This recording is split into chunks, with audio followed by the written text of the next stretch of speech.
seruan kepada manusia tentang Islam, kita harus menggunakan cara-cara yang hak. Karena perintah Allah seperti itu. Perintahnya adalah dengan cara yang baik, dengan ajaran yang baik. Tidak dibenarkan dengan cara tipu-tipu. Tidak dibenarkan dengan cara kamuflase. Tidak diajarkan dengan cara berpalsu-palsu ria. Itu tidak boleh. Di dalam Islam itu dilarang. Al-Quran surah An-Nahl ayat 125. Nah, akan tetapi kemudian salam satu Tuhan.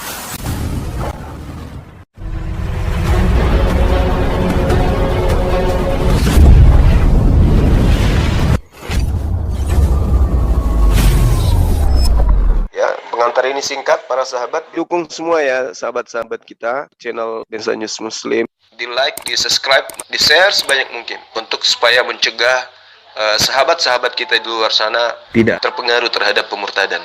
Semoga Allah memberikan selalu sikap istiqamah. Salam satu Tuhan, Allahu Akbar. sudah tahu benar, tapi karena tidak diimani, tetapi karena bertentangan dengan imannya, maka apa yang ditorehkan oleh kebenaran akal itu ditolak. Akhirnya apa yang terjadi? Karena iman sudah melekat, terjadilah akal-akalan. Nah, ini yang dimaksud zalim. Kepada mereka kita kemudian harus tegas, harus keras. Demi apa? Demi untuk menyelamatkan jiwa mereka. Itu. Ya Kak, saya masih mempertanyakan tentang garis keturunan dari Nabi Muhammad sebagai Nabi junjungan saudara-saudara kita yang Muslim. Karena saya masih dalam proses meneliti itu, Kak. Masya Allah. Kita Fadl Gronda, ini terkait dengan silsilah Rasulullah gitu. Iya. Baik. Bismillahirrahmanirrahim. Kita orang Indonesia ini dan juga Malaysia ya, tapi yang saya tahu Indonesia. Kita itu paling santer tahu silsilah kita itu keturunan ketiga ke atas. Bapak, kakek, buyut. Setelah buyut itu kelihatannya kita agak sulit untuk mengetahui. Bisa, tapi kita harus belajar banyak. Nah, ada dua kemudian bangsa di bumi ini yang paling apik menjaga silsilah. Apa itu? Bani Ishak dan Bani Ismail. Jadi dua bangsa ini paling jago kemudian menjaga silsilah. Nah, kebetulan baginda Rasulullah Muhammad sallallahu alaihi wasallam itu adalah bangsa Arab, keturunan dari Nabi Abraham atau Ibrahim. Dalam tradisi silsilah pemegang apa istilahnya? Dalam silsilah baginda Rasulullah Muhammad sallallahu alaihi wasallam itu beliau sangat terjaga. Makanya di dalam kitab yang banyak menceritakan tentang silsilah beliau itu tertulis dengan rapi. Nabi Muhammad bin Abdullah bin Abdul Muttalib bin Hashim bin Abdul Manaf bin Qusay bin Kilab bin Murrah bin Ka'ab bin Lu'ay bin Galib bin Ilyas bin Mudar bin Nizar bin Mad bin Adnan. Lalu kemudian dari Adnan ini kalau kita tarik garis merahnya keturunan Nabi Muhammad SAW hingga bertemu dengan Nabi Ibrahim alaihissalam itu bisa. Nah, dari Adnan misalnya, jadi Adnan melahirkan kemudian Mad melahirkan Nizar sampai kepada Abdullah melahirkan baginda Rasulullah Muhammad SAW. Nah, dari Adnan ini kemudian bapaknya bernama Adab bin Humaisa bin Salaman bin Iwad bin Bus bin Kiwa.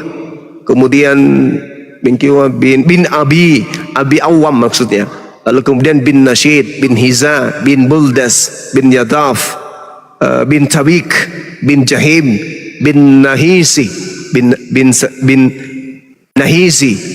Kemudian bin Makhi, lalu bin It bin Abgar bin Ubaid bin Abdiyah bin Hamdan,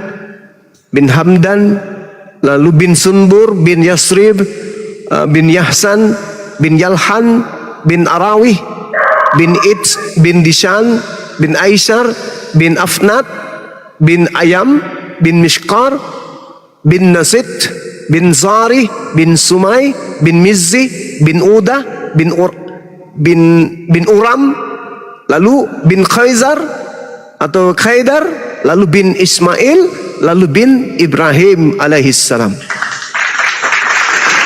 Nah, ini kalau orang Arab hampir seluruhnya.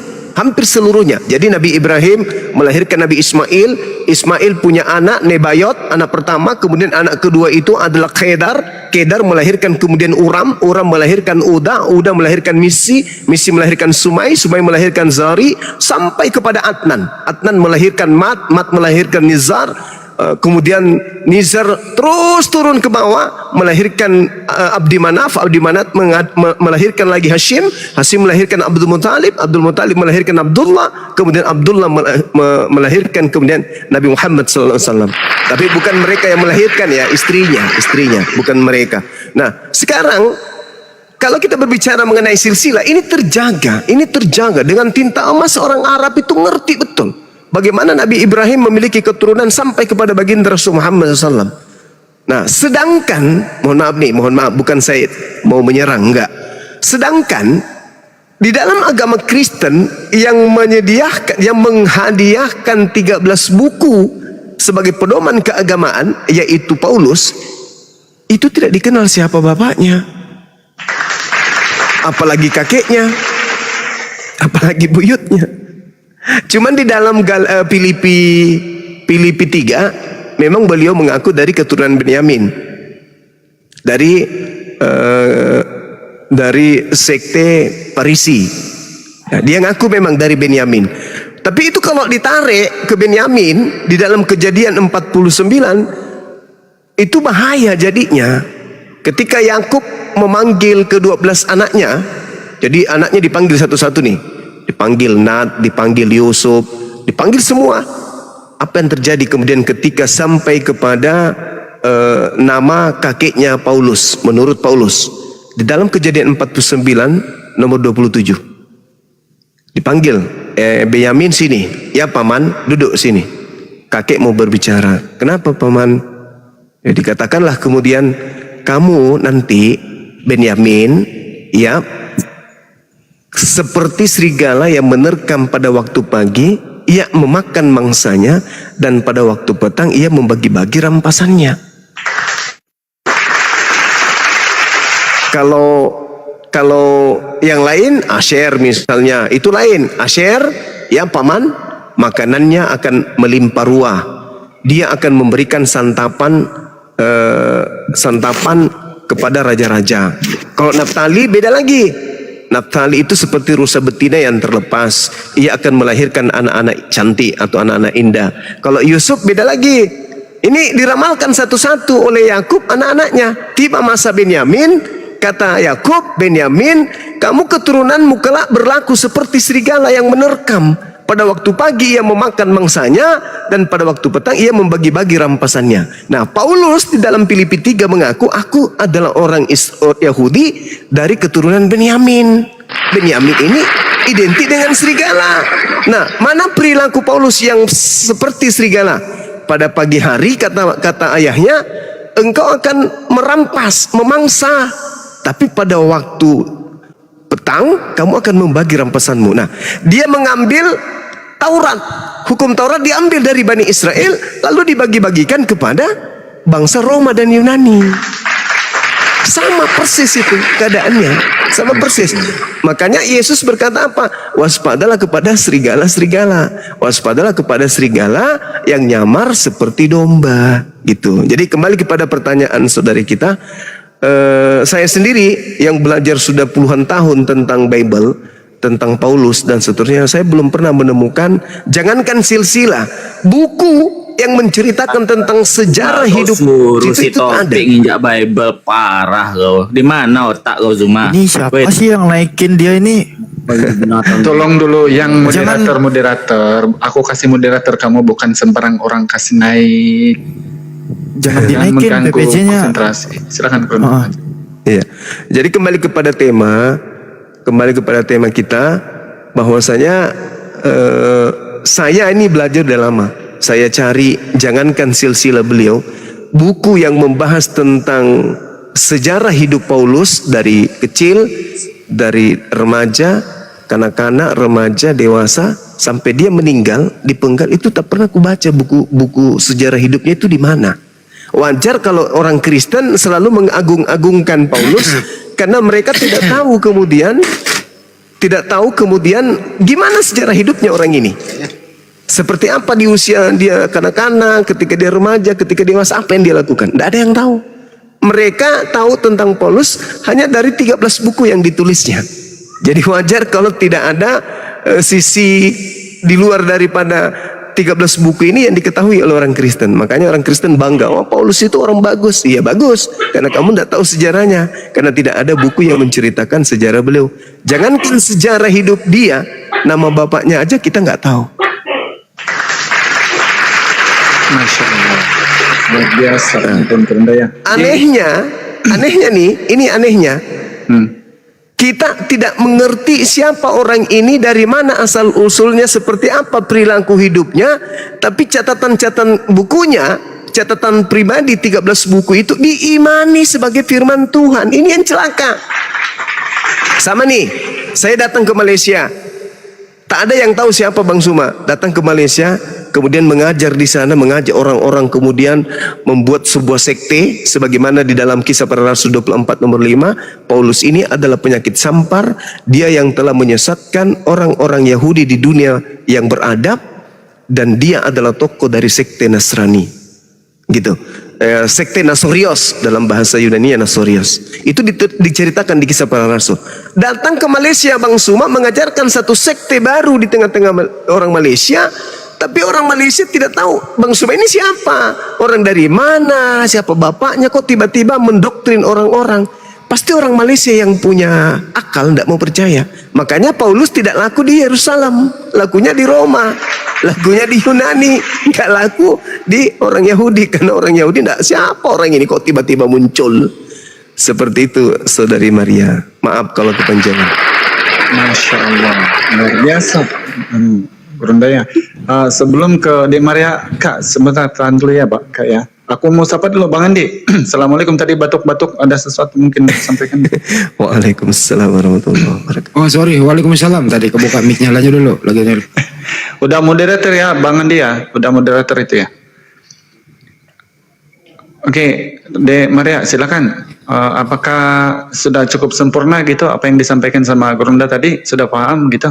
Atau apa lagi ya? Ada lagi yang mau ditanyakan? Silakan. Cukup Kak, garis keturunannya sudah jelas. Masya Allah. Jadi apa tanggapannya Kak kira-kira?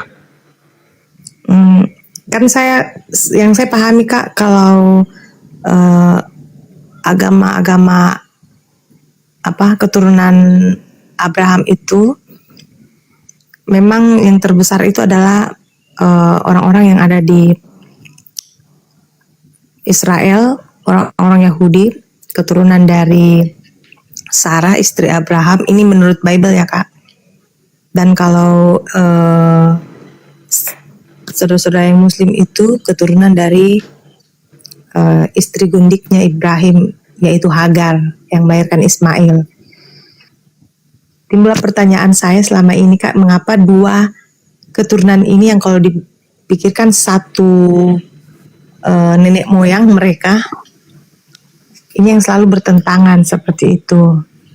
Padahal kalau dipikir garis keturunan mereka itu kan nenek moyang mereka itu sama. Cuman mungkin satu yang menyebarkan kebenaran besar itu di daerah Arab, satu di Israel seperti itu. Ya, Masya Allah. Jadi Gurunda udah nangkap ya apa yang disampaikan sama beliau. Beliau sudah mengakui ini ada satu ajaran yang besar dari Bani Arab yang benar gitu. Silakan Gurunda. Iya. Yang pertama, ada dua hal yang perlu saya sikapi di sini. Yang pertama adalah terkait janji Allah kepada Abraham.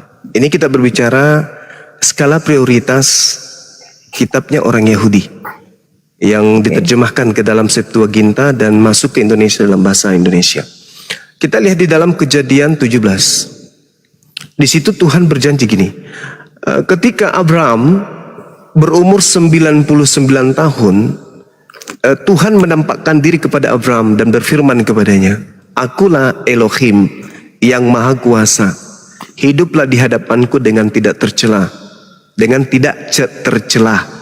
Jadi kalau ada ucapan bahwasanya dia memiliki gundik, saya rasa itu adalah penghinaan kepada Abraham. Karena Tuhan sendiri berkata di dalam Kejadian 17, "Hiduplah wahai Abraham dengan tidak tercela. Aku akan mengadakan perjanjian antara aku dan engkau wahai Abraham. Dan aku akan membuat engkau sangat banyak, keturunanmu maksudnya." Lalu sujudlah Abraham dan Eloah berfirman kepadanya, "Dari pihakku ini perjanjianku dengan engkau akan menjadi bapa sejumlah besar bangsa. Karena itu namamu bukan lagi Abraham, melainkan Abraham." Jadi nanti yang tadinya nama Abraham kemudian berubah menjadi Abraham. Kalau di literasi bahasa Quran itu Ibrahim. Nah, yang pertama janji Allah adalah engkau akan menjadi orang tua sejumlah besar bangsa. Untuk menjadi seorang yang banyak keturunan, yang menggenapi ini Ismail atau Ishak, ini perlu dipikirkan. Janji Allah tergenapin melalui anaknya Ishak atau melalui anaknya Ismail. Engkau akan menjadi bapak dari sejumlah besar bangsa. Kalau di Ishak kita lihat hari ini, ya cuman Israel yang ada di Israel sana aja. Abraham tidak bisa menjadi bapak sejumlah besar bangsa. Tapi kalau dari Ismail, wow, Abraham menjadi seorang bapak yang betul-betul keturunannya berbangsa-bangsa, berlaksa-laksa. Itu yang pertama.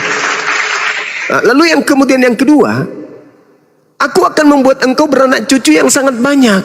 Engkau akan kubuat menjadi bangsa-bangsa dan daripadamu akan berasal raja-raja. Nah, kalau ini mungkin Raja Daud, kemudian raja-raja Yehuda mungkin, ya. Tapi itu penggambarannya sifatnya sementara. Kerajaannya hilang, pudar. Tapi kalau dari Ismail, engkau akan kubuat menjadi bangsa-bangsa dan daripadamu akan berasal raja-raja. Ini lagi-lagi yang tadi digenapi oleh Ismail, yang kedua ini pun kita melihat secara netral juga dari anaknya yang pertama, Ismail. Yang ketiga, dikatakan bahwasanya kepadamu dan kepada keturunanmu akan kuberikan negeri ini yang kau diami sebagai orang asing, yakni seluruh tanah Kanaan, dan kuberikan menjadi milikmu untuk selama-lamanya, dan aku akan menjadi Tuhanmu dan Tuhan mereka.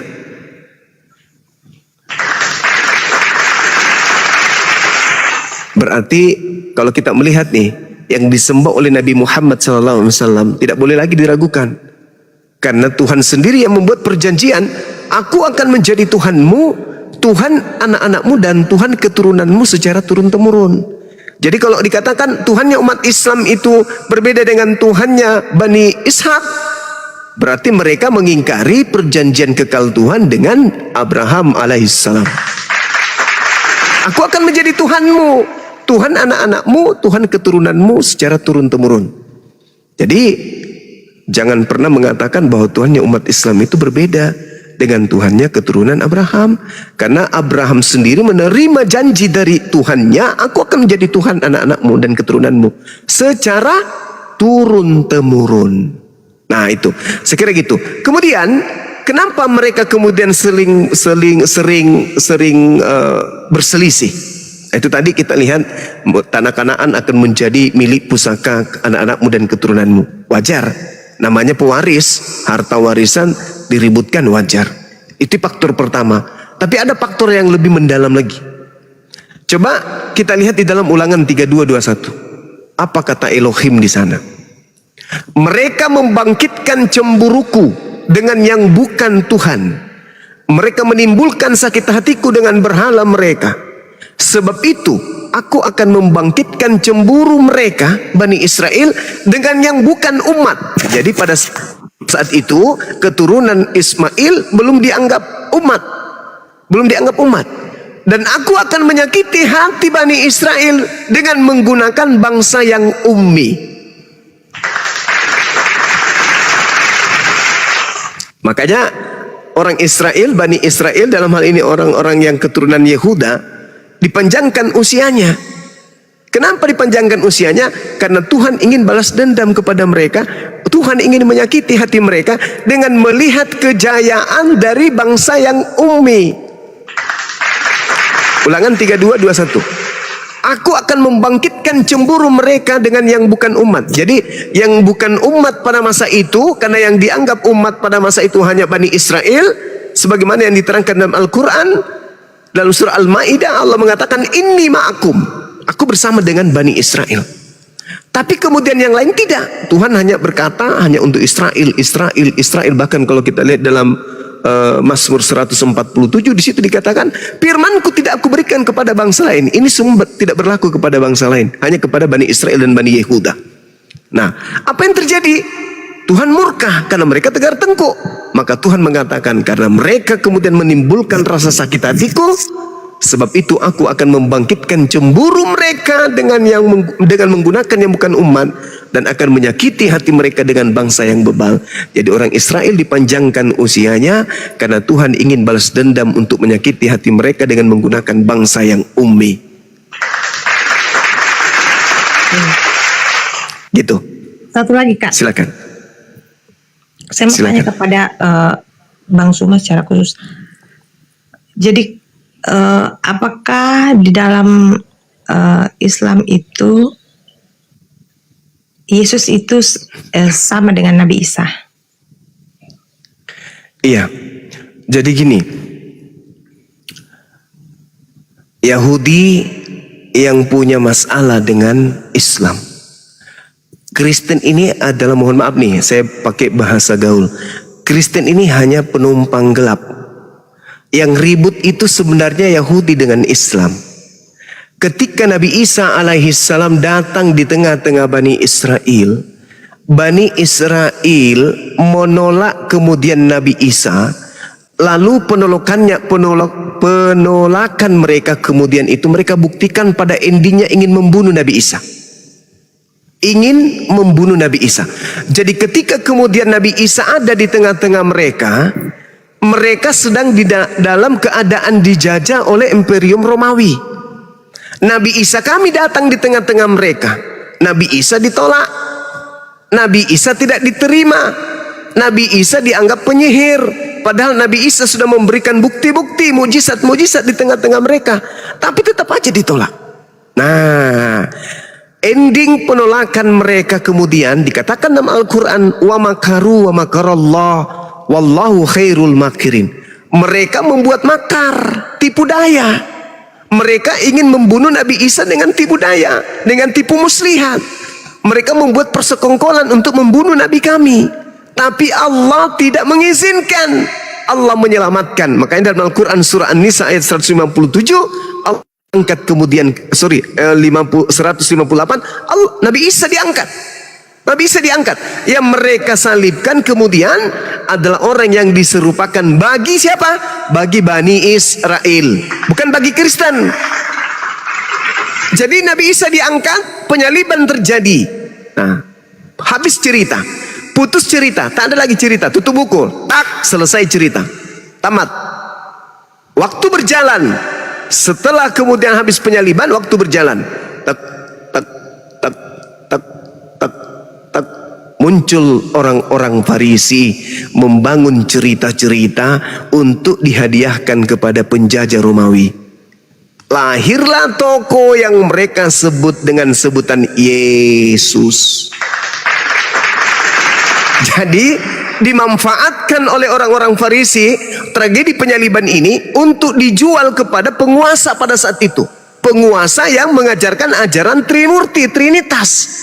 yang mengajarkan penyembahan terhadap dewa-dewa. Maka cerita-cerita mereka bangun bahwa Tuhan mereka itu pernah datang ke sini, namanya Yesus, pernah membangkitkan orang mati, pernah hidup dan seterusnya, lalu mati untuk nebus dosa-dosa, bla bla bla bla bla. Mereka baca buku itu, mereka baca. Oh, di kanon lah 4 buku: Markus, Lukas, Yohanes, Matius. Wah, cocok ini dengan iman nenek moyang kita. Diterima, lalu disuplai lagi dari buku yang disebut kemudian Septuaginta, terjemahan kitab Tanakh Septuaginta yang diterjemahkan dari abad ketiga sebelum Masehi oleh Ptolemy, diperintahkan kepada imam-imam Yahudi pada masa itu. Digabungkanlah 2 buku ini, yaitu Septuaginta terjemahan Tanakh dan kitab Kanok dan surah-surah Paulus, digabungkan menjadi satu. Yang satunya disebut Perjanjian Lama, yang satunya disebut Perjanjian Baru. Dikawinkan, lahirlah agama Katolik. Apa ada hubungannya dengan penyaliban? Tak ada.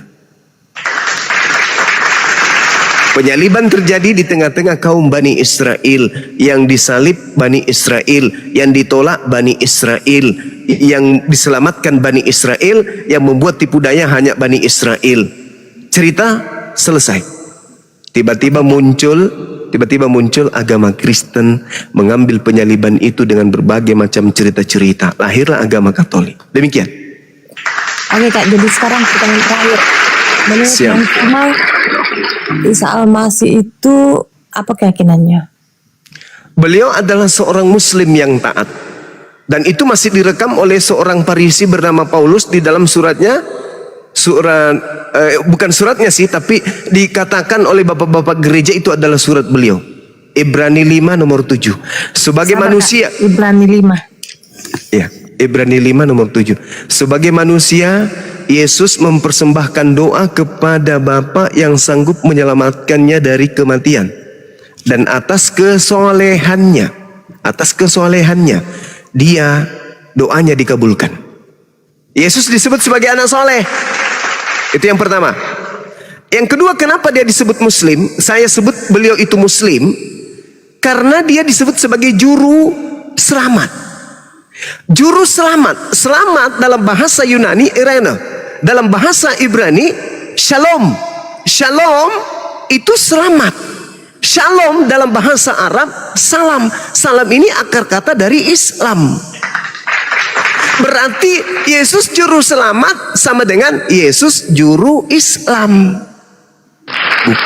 Bukan juru Kristen. Bukan juru Kristen. Itu yang kedua. Yang ketiga, Yesus di dalam surat Paulus dalam Galatia 4 nomor 4 sampai nomor 5, coba saudari baca di situ. Yesus ini adalah orang yang takluk di bawah hukum Taurat. Orang yang hidup di bawah hukum Taurat, yang takluk, maksudnya taat hukum Taurat. Beliau adalah orang yang berserah diri. Orang yang berserah diri kepada hukum Tuhan disebut Muslim. Jadi Yesus itu Muslim. Apalagi Muslim itu bukannya syaratnya bersyahadat, Bang Suma. Ya, Yesus bersyahadat. Di mana Yesus bersyahadat? 1, kesaksian tentang dirinya. Yohanes 5 nomor 36. Ada kesaksianku, bahwa semua pekerjaan yang aku lakukan, pekerjaan itu yang bersaksi tentang aku, bahwa Bapa lah yang telah mengutus aku. Jadi dia bersaksi. Aku bersaksi bahwa aku adalah Rasulullah. Yohanes 17 nomor 3. Hidup kekal itu adalah 1. Mereka Bani Israel mengenal engkau satu-satunya Tuhan yang benar. 2. Mengenal Yesus Kristus yang engkau utus. La ilaha illa huwa wa ana Yesus Rasulullah. Jelas. Masya Allah. Waalaikumsalam. Jadi tak ada jalan Yesus itu Kristen. Ini terakhir saya kasih terkait dengan pertanyaan ini. Syarat menjadi Kristen, Bang Suma mau jadi Kristen, misalnya nih, apa syarat pertama yang harus saya lakukan? Yang pertama adalah dibaptis. Untuk menjadi Kristen saya harus dibaptis. Pertanyaannya, adakah Yesus pernah membaptis satu manusia pun? Jawabannya tidak ada. Dengan demikian, Yesus tidak pernah mengkristenkan orang. Tetapi adakah kemudian orang yang Yesus kemudian ajarkan untuk keselamatan? Ada. Di mana itu? Di Matius 19. Apa kata Yesus? Ketika muridnya datang bertanya, "Guru, apa yang harus saya lakukan supaya saya kemudian bisa masuk surga?" Apa kata Yesus? Apa yang kau lihat di dalam kitab Taurat? Di dalam kitab Taurat, jangan ada ilah lain, jangan membunuh, jangan mencuri, jangan berzina, jangan bersaksi dusta. Lakukan itu semua. Lalu apa lagi? Saya sudah melakukan itu. Apa lagi? Jual hartamu, lalu bagi kepada fakir miskin. Ya Allah ya Karim. Itu syaratnya. Yes, rupa-rupanya itu syaratnya adalah orang Islam itu.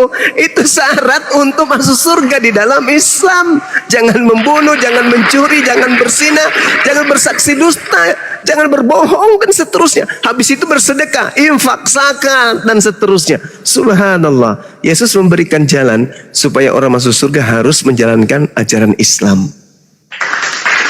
Saya kira itu jawaban saya untuk sementara. Waduh, sudah datang kopinya ini. Masya Allah, luar biasa Gurunda ya. Cakep. Oke, Kak Maria, silakan.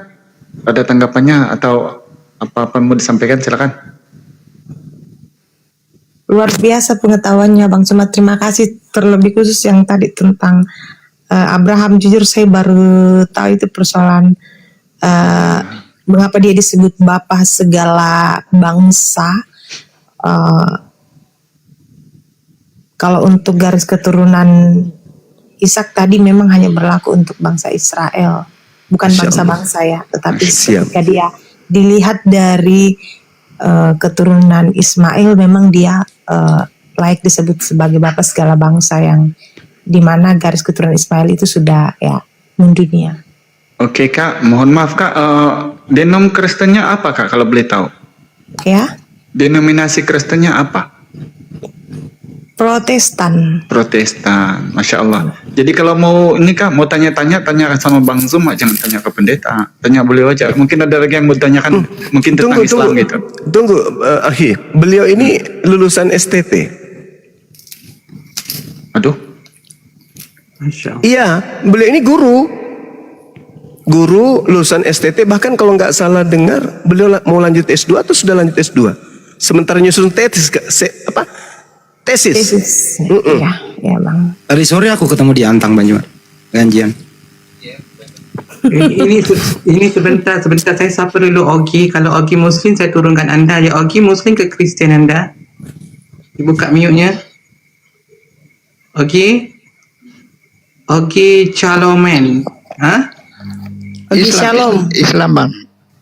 Saya turunkan Pak ya, sekarang tengah diskusi ya. Minta maaf ya Pak. Terima kasih Bang Ogi, sehat selalu Bang. Ya, terima kasih. Amin. Ya, Oke, jadi Kak Maria, mungkin ada yang mau sampaikan. Adek Mary ini bukan Kristen sembarangan. Beliau terpelajar, beliau orang belajar, beliau orang akademisi juga. Cuman itu dia, untuk sampai ke Islam itu memang harus ilmu, nggak bisa tak berilmu. Nggak ada yang bisa sampai ke Islam. Makanya aku arahkan dia nih supaya mungkin mau bertanya-tanya tentang Islam gitu. Semalam kita diskusi panjang tentang Islam. Iya, satu lagi Bang Suma. Ya, silakan. Apakah benar di Al-Quran itu tidak ada langsung tertulis kata Hawa di sana? Hanya dikatakan bahwa Adam itu memiliki istri, tapi tidak ada tertulis secara detail nama Hawa di sana. Apakah itu benar? Iya, betul. Tetapi satu hal yang perlu dipahami, bahwa Al-Quran itu mengajak kita kemudian untuk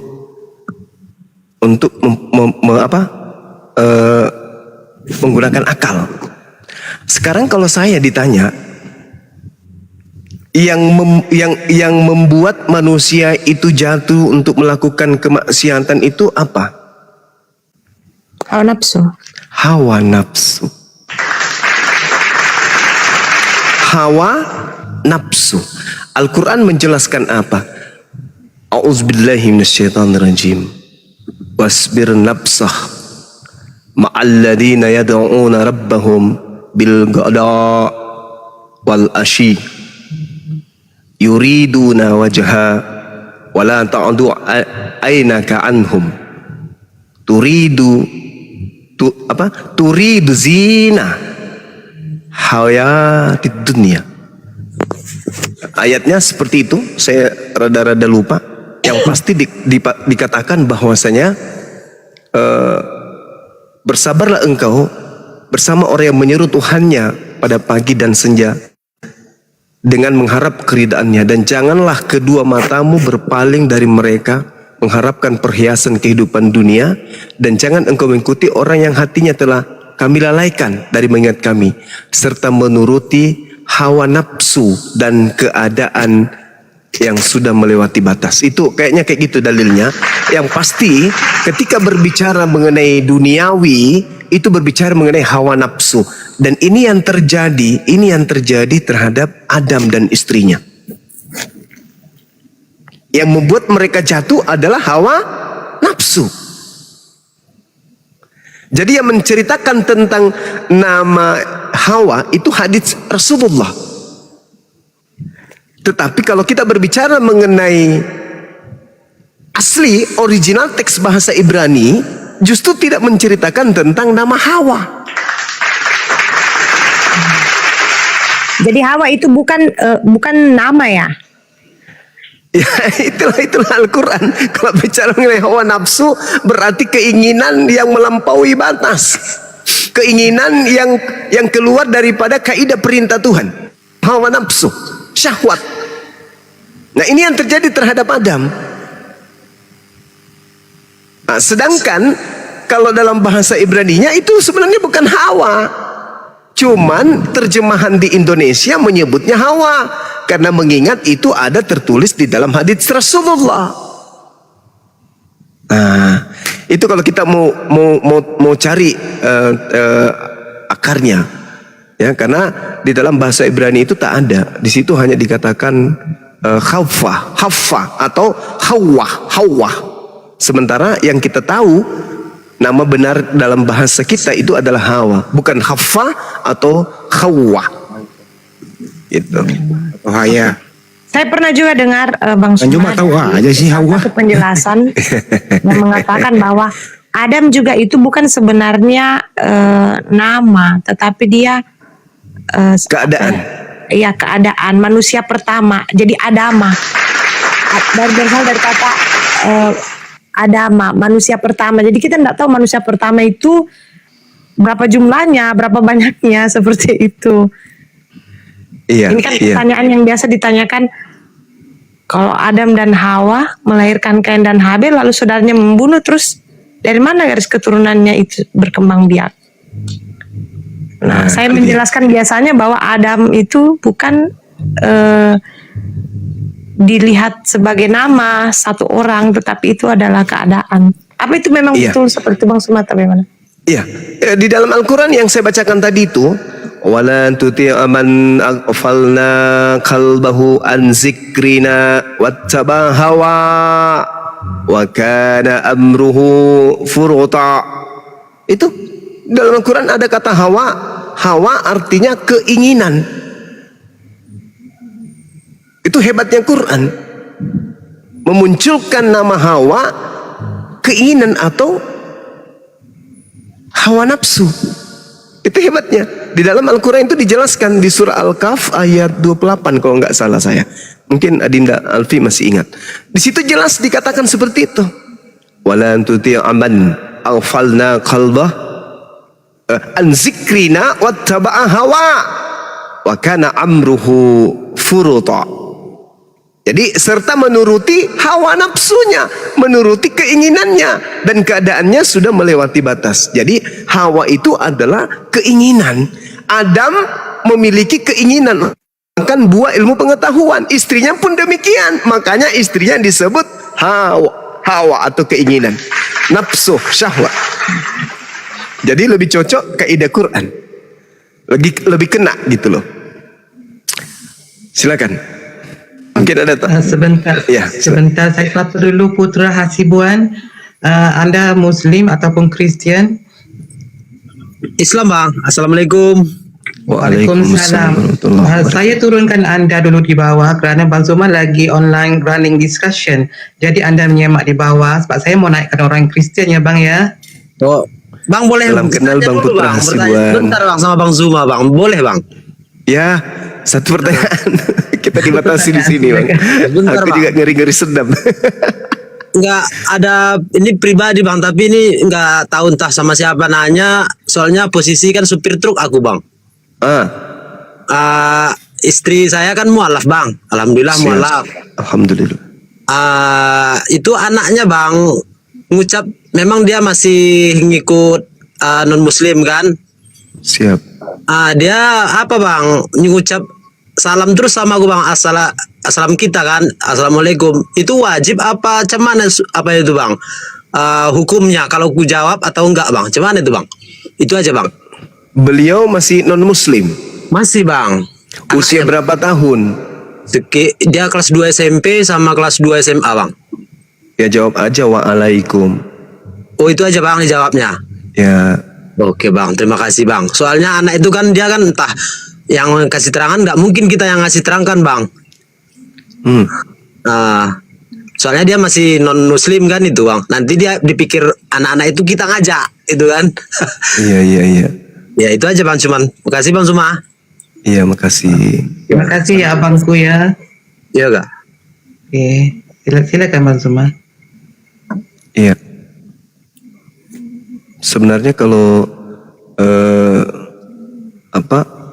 saudara-saudara Kristen ini mendalami Bible, mereka nggak boleh mengucapkan salam ke kita. Itu dianggap sebagai sebuah kejahatan di agama mereka. Itu jangankan beri salam, tidak boleh nerima di rumah.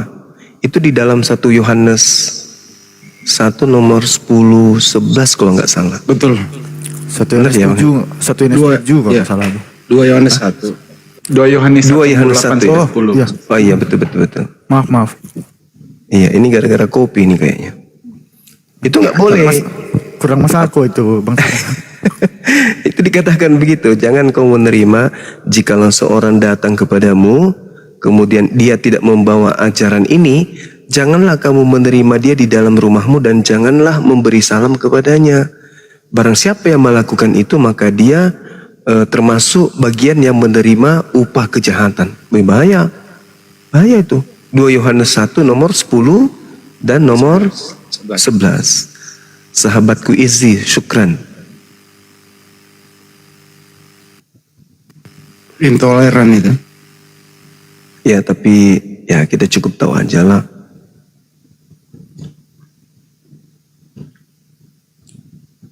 Jadi sebenarnya adik kita ini, Meriati, sebenarnya sudah lama beliau belajar Islam.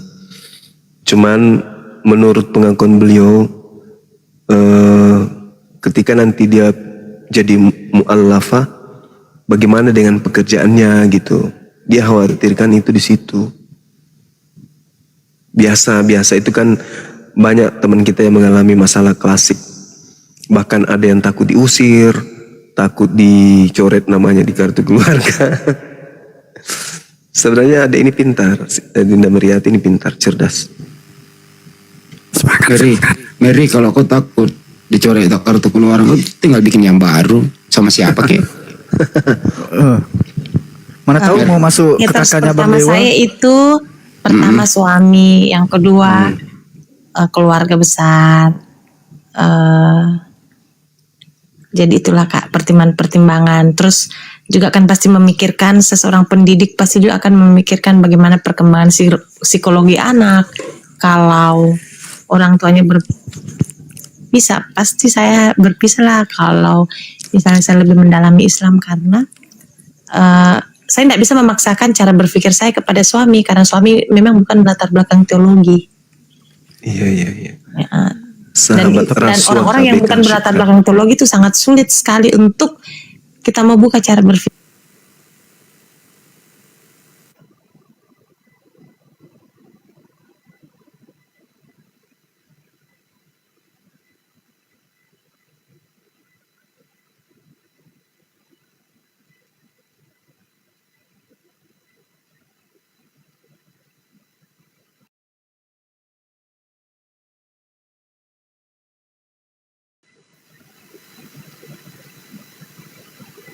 beliau. Tapi saya nggak berputus asa. Kenapa? Karena di agama saya Allah Subhanahu wa taala menjelaskan begini. Jannatu adnin yadkhulunaha wa man salaha min abaihim wa azwajihim wa zurriyyatihim. Surga Aden adalah surga di mana mereka masuk ke dalamnya bersama dengan orang soleh dari nenek moyang mereka, pasangan-pasangan mereka, anak-anak mereka, cucu-cucu mereka. Jadi di Islam itu ada yang namanya surga Aden yang disiapkan untuk kita bersama pasangan kita, istri kita, anak-anak kita, cucu kita. Nah, jadi berkumpul nanti kita di dalamnya. Jadi kalaupun beliau yang duluan, ya kami akan berkumpul bersama anak-anak kami di kehidupan yang kekal yang penuh bahagia. Subhanallah, ini yang membuat saya semakin kuat.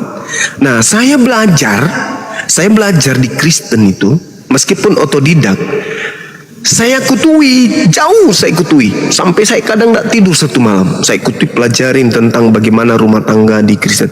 Dan alhasil, saya tidak menemukan adanya nanti kita di surga itu kumpul bareng lagi dengan anak istri dan keluarga seperti di dunia.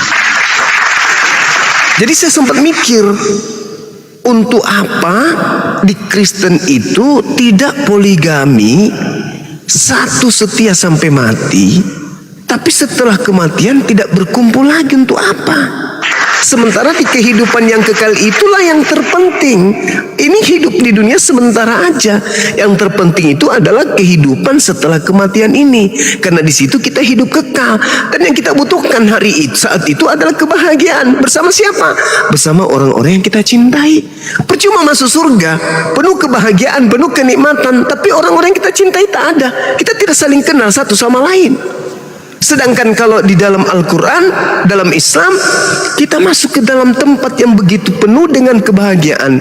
Bersama dengan anak-anak yang kita cinta, yang kita sayangi, yang kita besarkan susah payah, yang kita didik mereka, yang kita biayai, yang kita nafkahi, susah payah kita mendidiknya.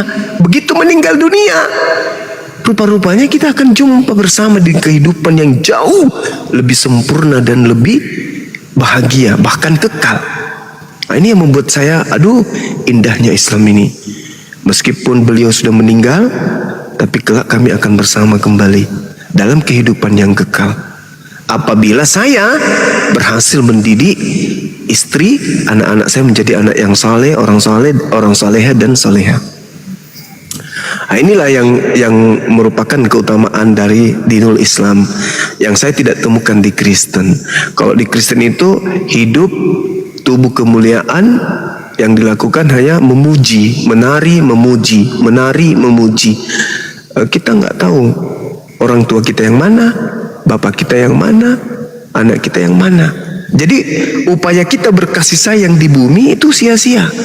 Sementara di Islam, alhamdulillah, bukan hanya keluarga, bahkan handai tolan teman-teman kita, sahabat-sahabat kita bertemu dengan di sana di kehidupan yang sangat-sangat bahagia. Tidak ada penderitaan, tidak ada cemburu, tidak ada luka, tak ada iri hati dan seterusnya. Yang ada hanya kebahagiaan tok. Dan pada saat bahagia seperti itu, kita bersama dengan orang yang kita cintai. Hari ini misalnya, kayak saya nih ya, mama sudahlah ada, ayah pun tak ada. Dua orang ini adalah orang yang paling berjasa dalam kehidupan Bang Suma. Mendidik, merawat, membina. Banyak pokoknya ilmu yang diberikan kepada saya. Tempaan-tempaan sampai saya kuat, beliaulah yang memberikan semuanya. Tapi beliau sudah tak ada. Rindu setengah mati. Ingat senyumnya, ingat semua-semuanya pokoknya. Bagaimana mama, saya baring datang elus-elus rambut, diciumnya saya, dan seterusnya. Setiap saya mau pergi, cium tangan beliau, pesan beliau jaga. Perintah Allah, jauhi larangannya ya nak. Peluk, cium, pergi. Setiap saya mau pergi, pasti itu ucapan yang paling dia sering ucapkan di kuping saya. Hari ini, tak ada lagi. Rindu, lalu kapan kayak bisa bertemu? Ternyata alhamdulillah Al-Quran mengatakan Jannatu adn yadkhulunaha wa man salaha min abaihim wa azwajihim wa zurriyatihim. Air mata saya akan terbayar Doa-doa saya akan terbayar ketika kami nanti mati masuk surga bersama berjumpa dengan orang-orang yang kami rindukan kembali. Nah, sementara di Kristen itu saya tidak pernah temukan. Bahkan sering saya berdiskusi dengan pastor, dengan pendeta. Bapak masih ada orang tua. Oh, sudah meninggal Bang Suma. Bapak rindu nggak sama dia? Ya rindulah, namanya orang tua. Ada nggak dalam Bible Bapak akan ketemu dia nanti di surga? Garuk kepala dia. Saya nggak pernah temukan sih. Tapi yang pasti saya akan bangkit dalam tubuh kemuliaan memuji Tuhan saya, di mana di sana lagi tak ada luka lara. Oh, tak ada luka lara. Jadi bukan manusia lagi Anda di sana. Masih manusia, berarti masih punya perasaan, masih ada rasa cinta, masih ada rasa rindu. Iya. Nah, rindu Anda kepada ibu gimana? Itu urusan Tuhan lah. Nah, itu jawabannya. Jadi kayak mana saya mau ketemu dengan orang yang saya cintai, orang yang saya sayangi? Solusinya ya Islam. Jannatu adni yadkhulunaha wa man salaha min abaihim wa aswajihim wa zurriyatihim wal malaikatu yadkhuluna alaihim min kulli bab. Itu Al-Quran. Jadi Al-Quran sepeninggal kita masih bersama dengan orang-orang yang kita cintai. Nah, sama sekarang nih, saya janji mau ke Dubai bersama anak-anak ke Dubai misalnya. Kita bahagia dong di sana, tapi singkat aja. Sifatnya paling sepekan 2 pekan di sana. Habis itu buang duit, iya kan? Pulang ke kampung halaman pakai kalkulator berapa yang habis. Yang datang adalah apa? Aduh, coba di sana kita nggak usah kayak gini ya. Muncul penyesalan. Dan itu singkat, bahagia tapi singkat. Tapi kalau di surga bukan Dubai lagi. Nggak bisa kita bayangkan nikmatnya. Dan kita di sana bersama dengan keluarga kita. Orang-orang yang kita cintai, anak-anak yang kita didik, anak-anak yang kita besarkan, yang kita nafkahi siang malam. Sekarang ini kita di kehidupan kenyataan yang ada sekarang nih. Adik Mary bangun pagi-pagi, siapkan ini semua, mama dan seterusnya. Cium tangan berangkat ke sekolah, ngajar ke kampus. Habis itu anak kita disibukkan dengan aktivitas, anak kita nasihatin, mereka bandel kita omelin, bla bla segala macam. Mereka sakit kita berduka, mereka mendapat prestasi kita bahagia. Tapi ternyata itu hanya di dunia. Hanya di dunia rupanya. Apa yang dipersatukan Tuhan tidak boleh dipisahkan oleh manusia kecuali maut. Tapi apalah artinya? Ternyata setelah maut datang, hidup kembali, kita nggak satu lagi. Lalu untuk apa? Mending di Islam. Islam itu bersatu di dunia, bersatu di akhirat. Makanya perintahnya, wahai orang beriman, jagalah dirimu dan juga keluargamu dari api neraka. Itu di Islam. Pantas aja kenapa di Islam itu diperintahkan jaga diri dulu, setelah jaga diri jaga keluarga dari apa? Dari api neraka. Oh, ternyata kita dan keluarga akan berbondong-bondong rangkulan bersama di alam yang begitu bahagia. Pantas aja di Islam itu bapak atau suami penuh tanggung jawab terhadap keluarganya, karena mereka diwajibkan untuk membawa keluarga masuk ke jannah. Nah, saya rasa adik saya ini pun tidak akan menemukan di dalam Bible adanya data bahwa kita, istri kita, anak kita akan bersatu kembali di surga. Kalau ada berarti saya kecolongan, Dok. Iya Kak, Saya kira memang begitu. tak ada. Alhamdulillahirabbil Masya Allah.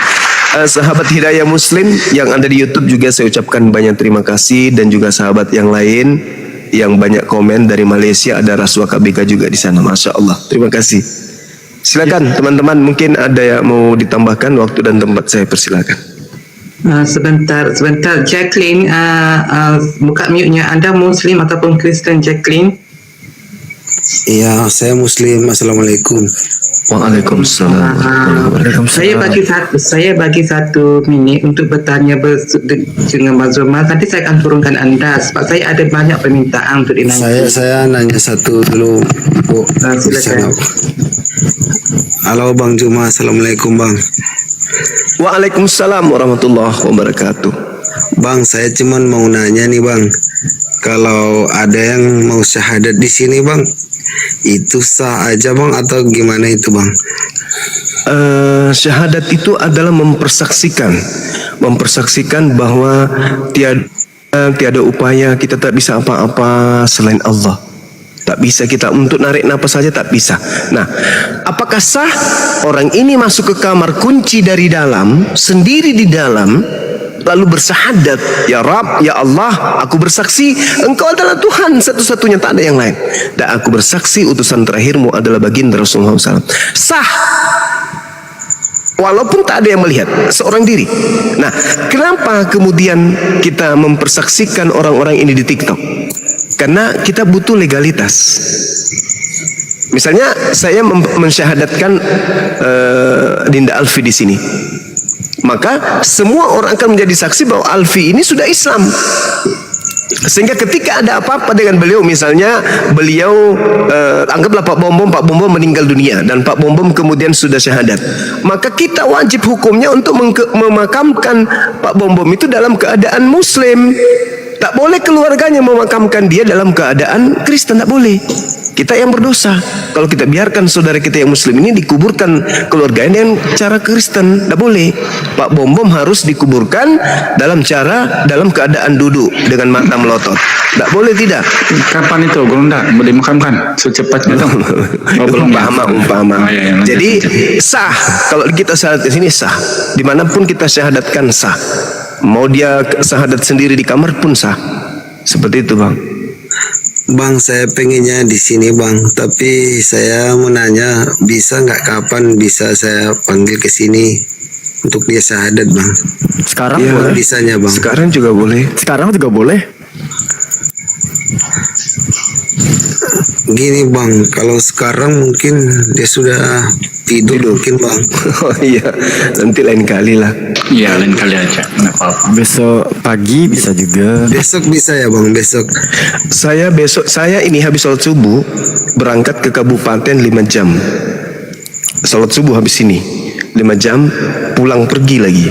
Jadi mungkin tiba di rumah besok itu jam-jam 10 malam. Setelah itu mungkin bisa. Oh, jam 11 gitu bisa ya bang. Kalau Insya di Allah. sini, kalau di sana jam 10, kalau di sini jam 11 bang. Di mana memangnya? Saya di Manado bang. Manado. Sama, Malaysia dengan kita di sini sama. Oh iya. Sama. Iya bang, iya. Iya bang, cukup ya bang. Makasih Siap. banyak bang. Assalamualaikum. Waalaikumsalam. Besok subuh habis sholat subuh itu. Waalaikumsalam warahmatullahi wabarakatuh. Bukan jalan-jalan, kebetulan ada ponaan. Ini kita lagi, tadi ada yang sakit, sudah kumpul semua di gunung. Besok mau start, ada yang sakit. Harusnya besok subuh baru saya start ke sini. Tapi kan ada sakit, saya naik sekarang ke gunung. Besok start, ada yang mau diantar untuk apa istilah itu? Tunangan. Bukan tunangan, melamar. Lamaran. Okey, sebentar ya Bang Zuma, izin Ya, ya. silakan. Saya sapa dulu Bang Joy. Daripada tadi lagi nak buat permintaan naik. Anda Muslim ke Kristian? Bang Joy? Bang Joy, kalau anda tidak ngomong, saya akan naikkan orang lain. Saya kira sampai 3. 1. 3. Bang Joy. Dah 3 dah. Okey. Udah tidur beliau tidur. Okey. Oke Bang Suma, ada yang Iya. Silakan Mbak Mary, silakan. ya, ada teman pernah sampaikan ke saya, dia katakan kalau orang yang mualaf itu dia seperti bayi yang baru lahir kembali. Itu bagaimana itu Bang Suma? Iya, betul. Jadi kalau ada yang mu'alaf itu seluruh dosa-dosanya itu dihapuskan oleh Allah. Itu diampuni oleh Allah. Itu diterangkan di dalam Al-Qur'an surah Al-Anfal ayat berapa itu? Ayat 30 ayat 38, betul. 38. Masya Allah. Di situ diterangkan bahwasanya sekiranya orang kafir itu kemudian bertaubat dari dosa-dosanya, maka tentu seluruh dosa-dosanya itu kemudian diampuni oleh Allah. Ada yang ingat ayatnya? Bisa dibacakan, Ahi? Saya agak rada-rada. Coba di Al-Anfal 38. Al-Anfal ayat 38. 38 kalau nggak salah kan ya? Iya betul. Bismillahirrahmanirrahim. Yang kulillazina kafaru itu ya. Bismillahirrahmanirrahim. Ya betul. Kullil ladina kafaru iyantahu yukfar lahum ma qad salaf. Itu ya kan ya?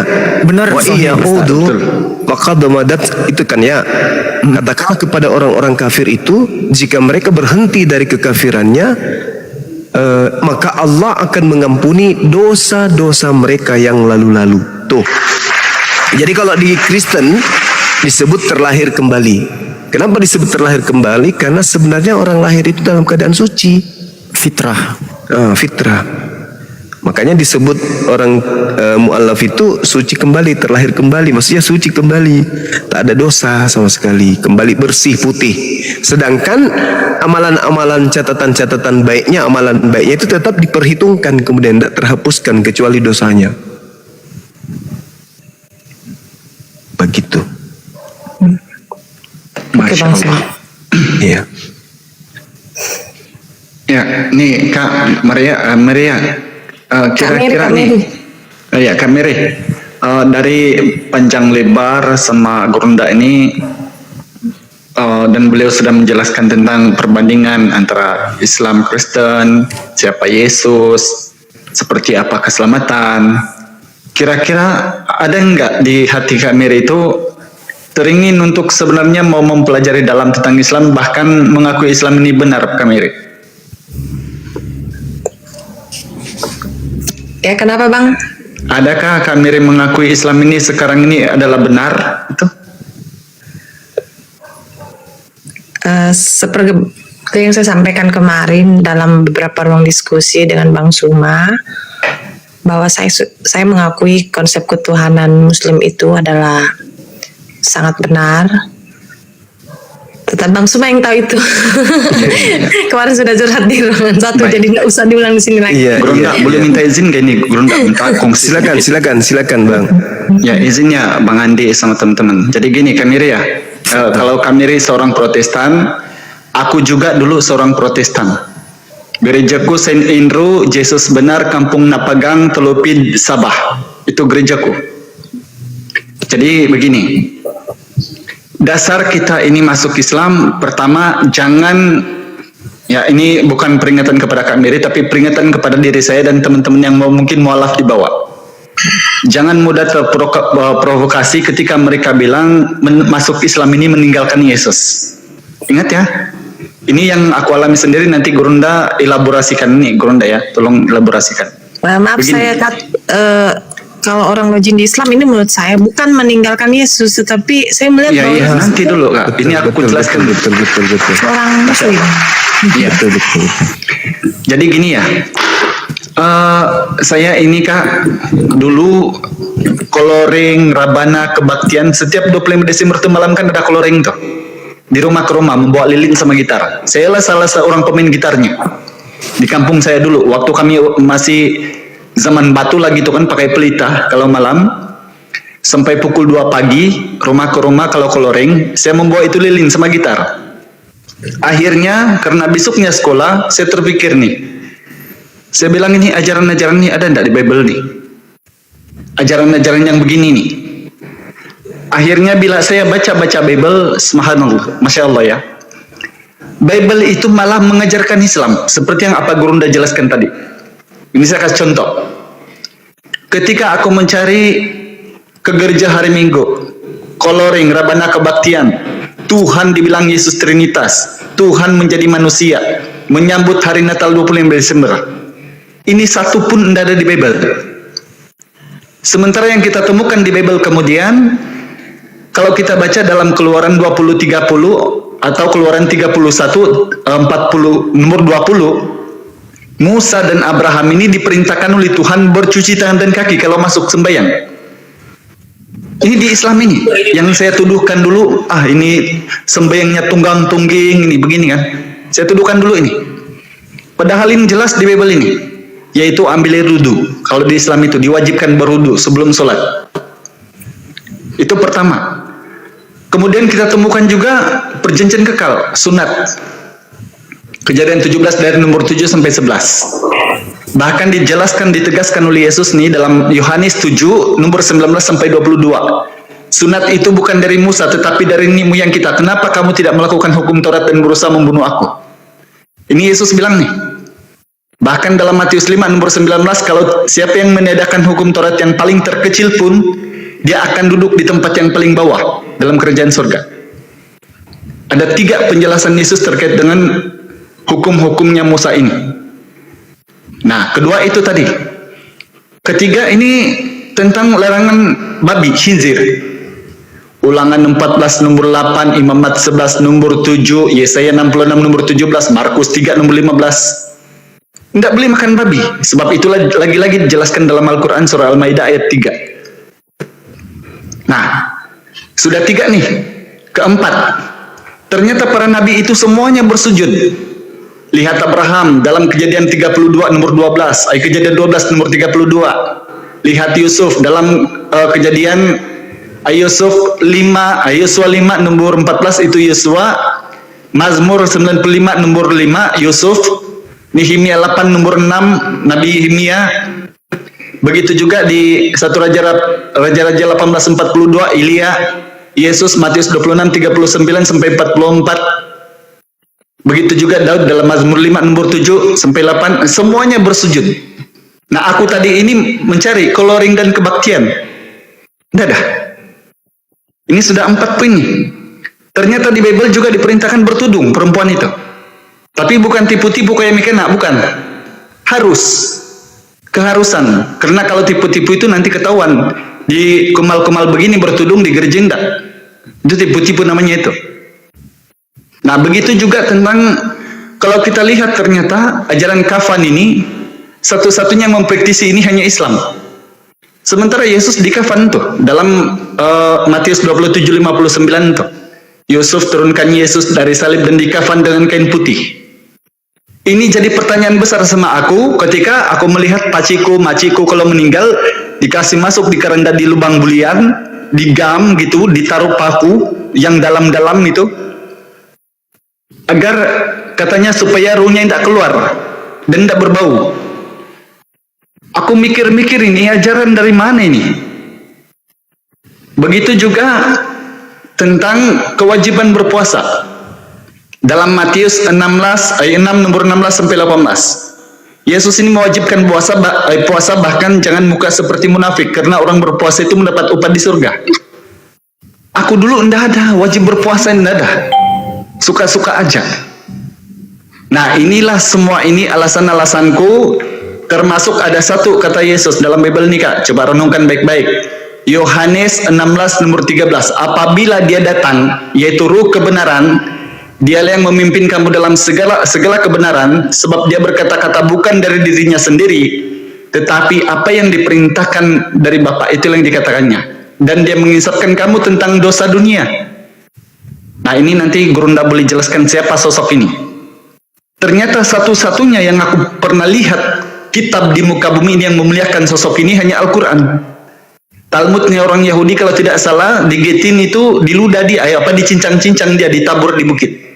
Tulang-tulangnya, dagingnya gitu, direbus dalam tinja yang panas.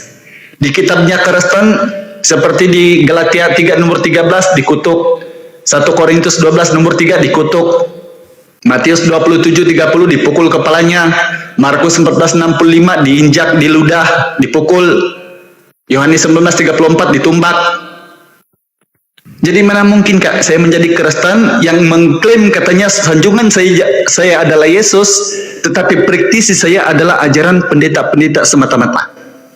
Sebab itulah solusi yang terakhir, walaupun saya satu-satunya orang yang ditelupin masuk Islam, tidak ada satu orang pun orang Islam pada masa saya bersyahadat, saya tetap nekat bahwa Islam ini adalah ajaran yang benar. Sebab begitu masuk Islam, tidak lagi ditanya itu berapa persentuhan, berapa kedagingan, berapa kerukudusan, coba. Nah, jadi itu perkongsian aja, mungkin boleh ditanggapi atau saya minta untuk Gurunda elaborasikan itu. Mudah-mudahan beliau menangkap. Silakan, Padahal. Sebentar kita sapa dulu Ucok. Assalamualaikum, selamat malam. Waalaikumsalam warahmatullahi Anda Muslim wabarakatuh. ya? Muslim. Alhamdulillah. Ya baik. Satu pertanyaan saja. Anda buat satu pertanyaan. Nanti saya turunkan Anda. Dengar di bawah boleh? Pertanyaannya apa dah? Kalau ini mah bukan pertanyaan, mau minta penjelasan dari Bang Juma aja. Apa penjelasannya? Nanti saya turunkan Anda dengar di bawah. Tentang ini masalah apa tuh, menjaga perasaan orang tua, kita mengikutin komal-komal membahas tentang ketuhanan mereka itu, apakah gimana caranya biar mereka nggak sakit hati gitu. Oke, siap Bang. Bang Zuma dapat poinnya, Bang Zuma? Bang Iya. Zuma dapat Iya, poinnya. insyaallah. Oke, saya turunkan Anda. Nanti Anda menyemak di bawah sambil dengar ya. Sebab saya mau naikkan orang lain. Oke, siap. Oke Bang ya. Terima kasih.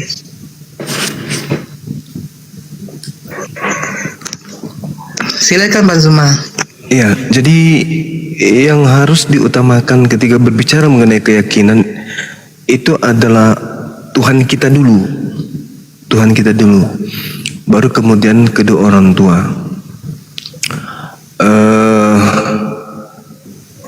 Jadi kelihatannya saudara kita ini orang tuanya non-muslim. Kemudian beliau mungkin seorang mu'alaf atau seperti apa ya. Dan mungkin ketika melihat Bang Suma berdebat, banyak materi-materi, banyak situasi dan keadaan yang tidak mengenakan mungkin. Itu bukan hanya dari non-muslim aja yang tidak senang. Bahkan ada juga orang Islam yang tidak senang dengan metode yang Bang Suma sering lakukan. Dan saya paham dan saya maklum itu. Artinya saya sebagai apologet pun akan mencoba untuk merubah bagaimana berdiskusi dengan cara yang mungkin jauh lebih baik, gitu ya. Nah, terkait dengan perasaan orang tua, ini yang sulit ini.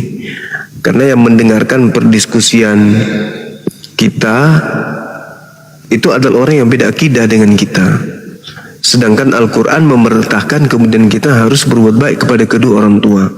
Di dalam surah Luqman ayat 14 sampai ayat 15, perintahnya wajib baik kepada orang tua yang sesama muslim, juga terhadap yang non muslim. Perintahnya itu kita harus memperlakukan kedua orang tua kita dengan cara-cara ma'ruf. Pergaulilah keduanya di dunia dengan cara yang ma'ruf. Perintah Allah. Fala tuti'huma wa sahibuhuma fid dunya ma'rufan, dengan cara yang baik. Kecuali satu, ketika dia mengajak kita murtad, kita nggak boleh taat. Tapi yang lain kita harus ikutin. Nah, mungkin polanya kita balik. Jadikan diskusi lintas agama ini sebagai jalan untuk mereka menuju kepada hidayah. Jadi caranya kalau misalnya dia marah, dia ini sampaikan aja. Coba ibu dengar baik-baik dulu. Petik yang positifnya, buang yang negatifnya. Untuk sementara ya saya cuma bisa sarankan seperti itu. Nah, coba lihat ini ada nggak yang salah bu yang disampaikan oleh teman kami. Kalau yang salah itu yang mananya, seterusnya. Ya mungkin agak berat kemudian untuk meluruskan dan menyadarkan orang tua kita ke sana, karena yang namanya keyakinan itu sulit kalau bukan kesadaran sendiri untuk menerima materi-materi perbandingan agama. Sama seperti adik kita Meria. Kalau mau dipaksakan orang itu nggak bisa, harus kesadaran sendiri. Karena kalau keyakinan, orang sadar pun bahwa keyakinannya itu keliru. Tapi kalau namanya debat atau diskusi, mempertahankan akidah, pasti mereka juga akan mempertahankan dengan berbagai macam argumentasi. Meskipun argumentasi itu terkadang tertolak oleh pikiran dia sendiri, tapi yang namanya terlanjur cinta kepada keyakinannya, ya mereka pertahankan. Jadi saran saya, dibalik aja, coba ibu dengarkan aja dulu apa yang salah di sana, apa yang keliru. jangan langsung ditolak. Kalau ada kata-kata kasar ya itu kan manusiawi. Mungkin khilaf, masih perlu belajar lagi bahasa-bahasa yang lebih santun. Saya kira begitu. Terima kasih atas